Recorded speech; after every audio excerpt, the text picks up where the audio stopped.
Hi everyone, so I am back with another video.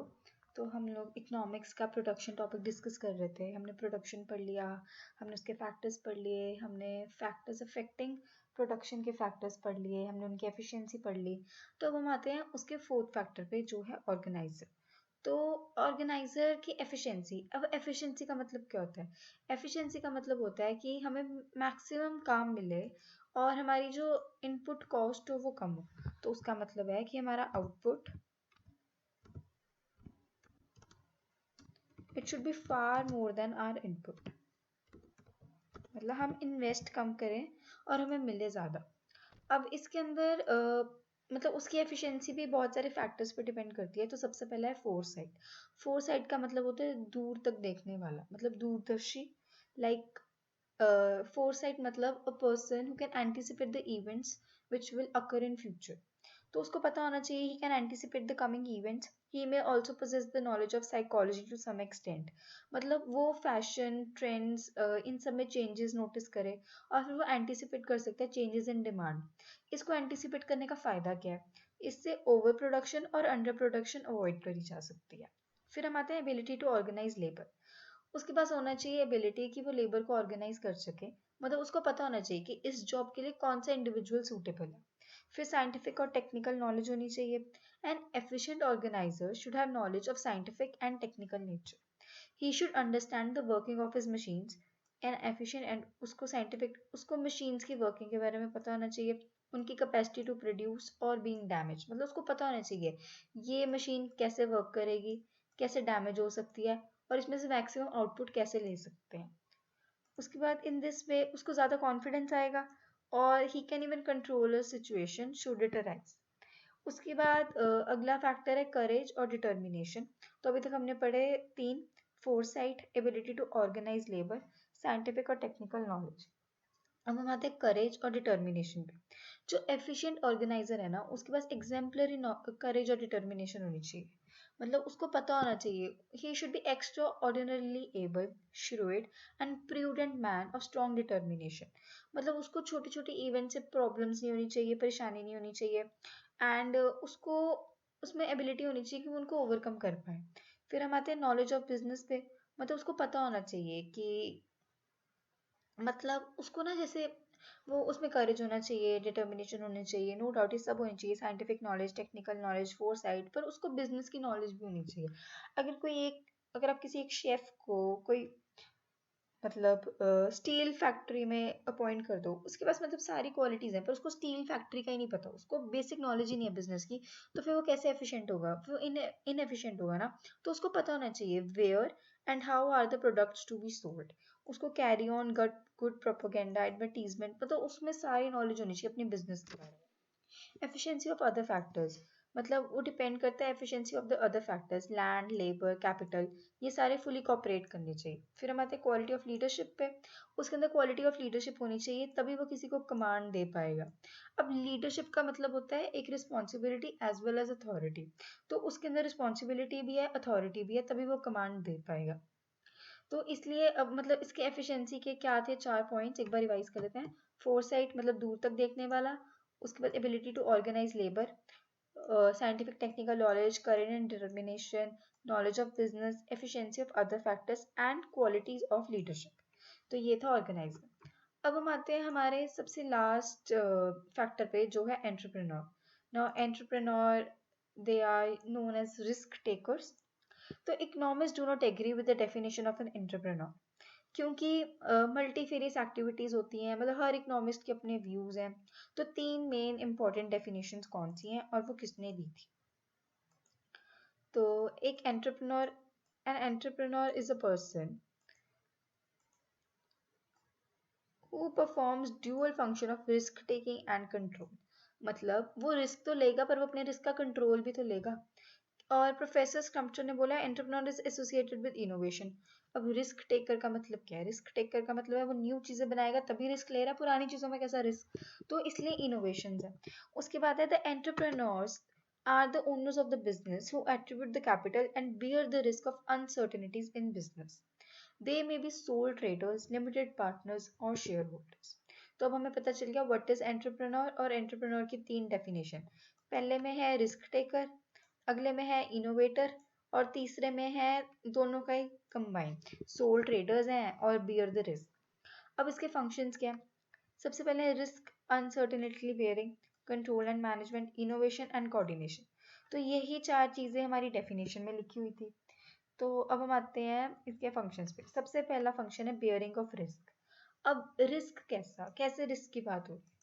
अब जब कोई नया बिजनेस स्टार्ट होता है तो उसका रिस्क उसके साथ आता है। मतलब the entrepreneur bears a variety of risks which nobody else is prepared to undertake. Professor Knight distinguished between insurable risk and non-surable risk. Insurable risk वो होते हैं जैसे कि थेफ्ट है, फायर है या एक्सीडेंट है, which can be insured against. But the entrepreneur need not to bear them. There are other risks, which जैसे कि uncertainties, मतलब most fundamental fact in connection with entrepreneurship is meaning of uncertainty. The entrepreneur claims profit due to this specific function. मतलब एक तो होते हैं insurable risk और एक होते हैं non insurable. Insurable risk का मतलब होता है theft, fire या accident. पर जो नॉन इंश्योरेबल होता है ना, वो कोई भी रिस्क हो सकता है। मतलब मार्केट में सब डिमांड चेंज हो जाना, फैशन चेंज हो जाना या कुछ भी। Control and management.